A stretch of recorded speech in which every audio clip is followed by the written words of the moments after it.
Bonjour et bienvenue dans cette nouvelle vidéo. Je suis Sam de Phone Android et je vous propose aujourd'hui un test expresso sur l'un des smartphones haut de gamme les moins chers de 2023, le Edge 40 Pro de Motorola.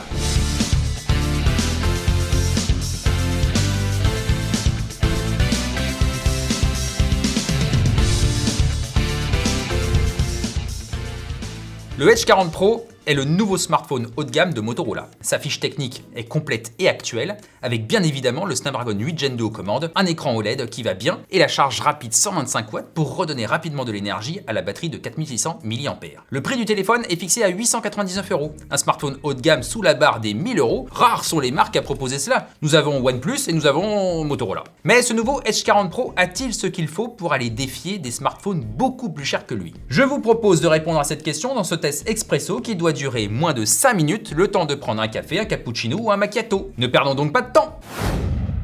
Commençons ce test expresso avec les 3 atouts que je préfère dans ce smartphone. Mais honnêtement, ce ne sont pas les seuls. Le premier point positif est évidemment le prix. Nous en avons déjà parlé précédemment. Le Edge 40 Pro est vendu 899 €. Certes, cela représente 100 € de plus que le Edge 30 Pro, mais les améliorations apportées rapprochent le Edge 40 Pro du Edge 30 Ultra, qui est vendu au même prix et justifie entièrement le surcoût. En outre, le Edge 40 Pro est moins cher que ses concurrents directs, le Galaxy S23 Plus, l'iPhone 14 Plus notamment. Et même en comparaison des versions classiques des S23 et iPhone 14, le Edge 40 Pro reste moins cher tout en étant plus généreux au niveau de la RAM et du stockage. C'est un plus indéniable. Deuxième point positif du Edge 40 Pro, c'est la puissance et surtout la maîtrise de la puissance. Le smartphone est équipé d'un Snapdragon 8 Gen 2 et 12 Go de RAM. Nous le voyons avec les benchmarks, le téléphone est capable de supporter n'importe quelle charge de travail et sa puissance ne baisse pas avec le temps. La stabilité de la plateforme est de 80%, bien au-dessus des scores constatés avec d'autres téléphones munis du même SoC. En outre, la température est très bien maîtrisée, ne dépassant jamais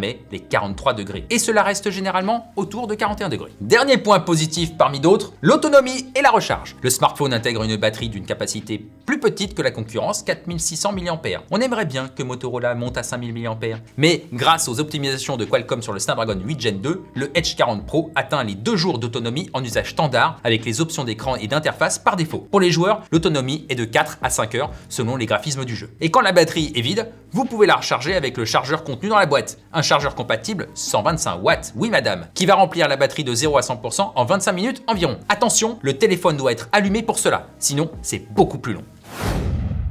Passons au point négatif. Le principal point négatif du Edge 40 Pro, c'est un certain manque d'ambition en photographie. Le smartphone n'est pas très cher sur le marché haut de gamme, mais il n'a pas les épaules pour concurrencer le S23 Ultra et l'iPhone 14 Pro Max. Nous le ressentons sur le capteur principal en mode nuit. Nous le ressentons avec le téléobjectif dont le zoom est assez léger. L'expérience en photo est bonne, mais elle n'est pas éclatante. Deuxième point négatif, l'écran. Il est bon, c'est vrai, mais il n'est pas aussi bon qu'espéré. Et surtout, il n'est pas aussi complet que celui de certains concurrents, notamment celui du OnePlus 11. La dalle utilisée ici est développée par LG Display. Elle est POLED, la matrice est en plastique. La colorimétrie est bonne, mais pas incroyable, avec un delta E moyen qui monte au-dessus de 2. Les blancs ne sont jamais parfaitement blancs. Et certes, le taux de rafraîchissement peut monter à 165 Hz, mais il ne peut pas descendre en dessous de 60 Hz. C'est dommage. Dernier point négatif sur ce Edge 40 Pro, c'est un petit point négatif. Il concerne la photo et plus précisément la photo de nuit. De jour, les clichés produits par le Edge 40 Pro sont excellents même si le HDR est très prononcé. Les macros sont meilleurs qu'à l'accoutumée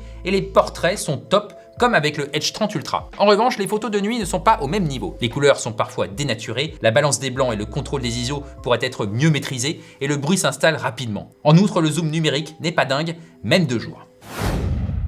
Le Edge 40 Pro est le digne successeur du Edge 30 Pro mais aussi du Edge 30 Ultra dont il reprend le positionnement tarifaire et une grande partie de l'expérience que ce soit au niveau de l'écran, de la puissance, de la recharge ou encore de la photo. Le Edge 40 Pro est un bon smartphone, meilleur encore que le Edge 30 Ultra, mais il a encore des épaules un peu trop étroites. Ça c'est dommage. Nous voici donc arrivés au terme de ce test expresso. Merci de l'avoir suivi jusqu'au bout, j'espère qu'il vous a plu. Si c'est le cas, un petit like, ça fait toujours du bien. Certains diront que nous n'avons pas abordé tous les sujets, et c'est vrai, audio, design, biométrie, connectivité, mais le but est de vous apporter l'essentiel en peu de temps. Et comme toujours, si vous voulez avoir plus d'infos, retrouvez en description un lien vers le test complet. Je vous retrouve très bientôt pour un nouveau test de smartphone. D'ici là, portez-vous bien.